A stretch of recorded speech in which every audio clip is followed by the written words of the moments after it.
Deus Ex Machina, a Latin term meaning God from the machine.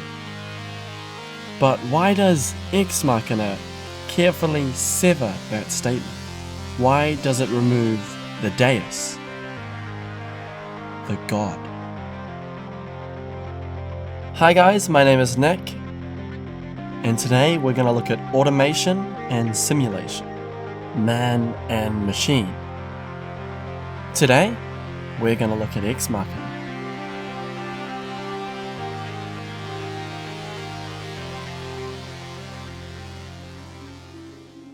What you're seeing right now is the first shot of Ex Machina. A woman lies beyond a screen, adhered to technology while reflections of people, of humanity, walk past, trapped behind a glass screen, a TV screen, a monitor, or perhaps even the screen you're using to watch this video.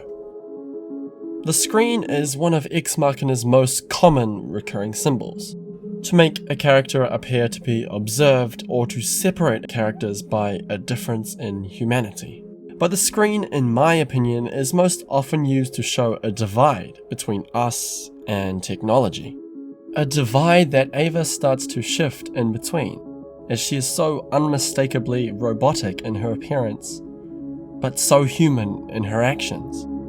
Ava will break or shift this divide many times throughout the film, even though Caleb will view Ava in an almost obsessive manner through the cameras and screens in his room. Not unlike ourselves, how we can almost omnipotently view a technological version of a person online. But the further he gets to know Ava, the further she will shift between these screens. Not quite human, but not quite the other. The duality of this natural and technological is also represented in the film's location, contrasting Nathan's high-tech research facility with God's green earth, from Ava's human features to her exposed mechanics. This duality is incredibly important in understanding the nature of the film.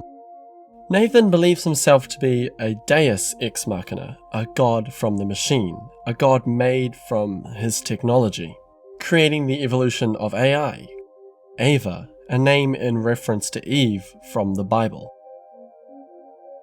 But whenever Nathan approaches this idea, and he looked up at me and he said, "You're not a man, you're God." It's followed by shots of nature to show us the artificiality in playing God, and then to show us real omnipotent power.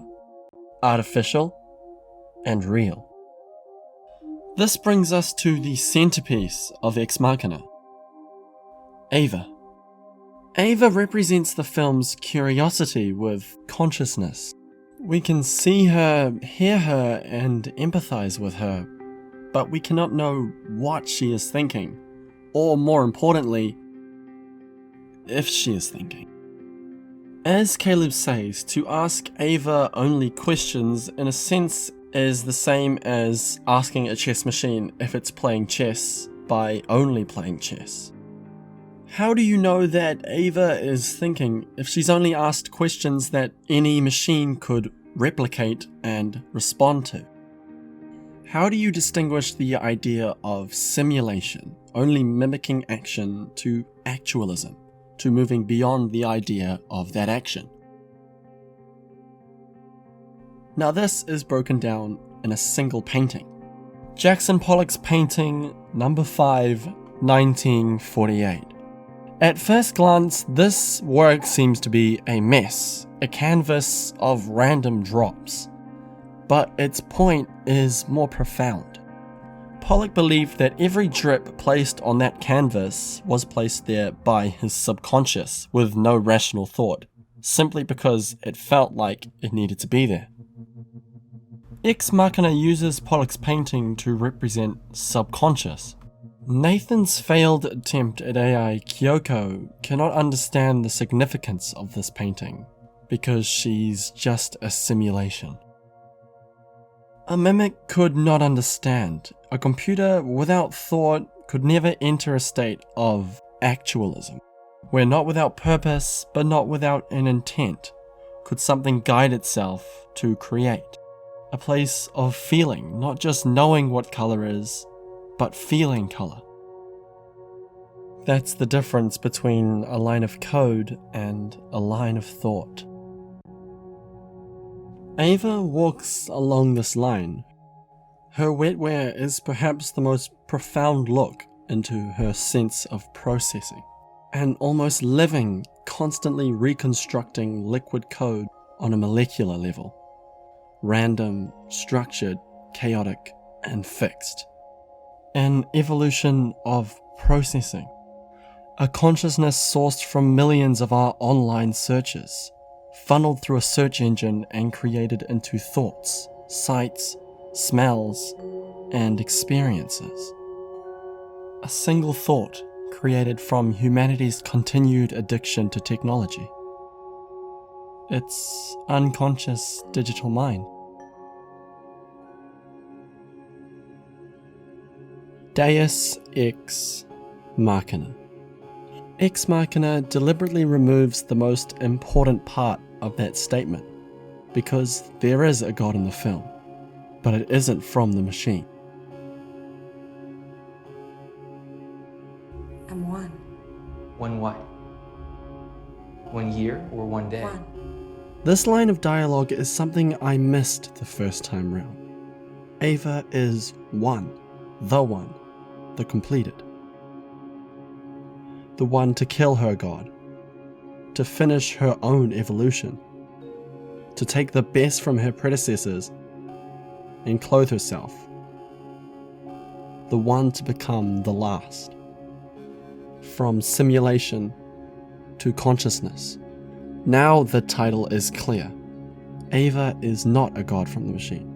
Not made a god by technology, but is instead a god designed by technology from the machine.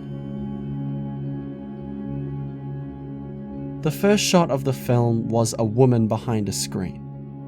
The last, however, sees Ava on the other side, a reflection crowded in by mirrors of people as they walk past. Beyond technology, yet still artificial, thinking, yet still robotic. Evolved, yet made. Ava is more than a reflection of technology. She exists as a reflection of us, on your screen right now and on mine. We're looking at our own digital reflection.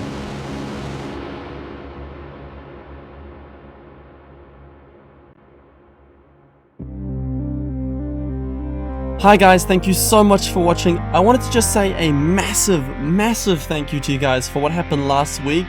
Randomly, this channel has suddenly got over 20,000 views and we gained over 500 subscribers all in about 3 days.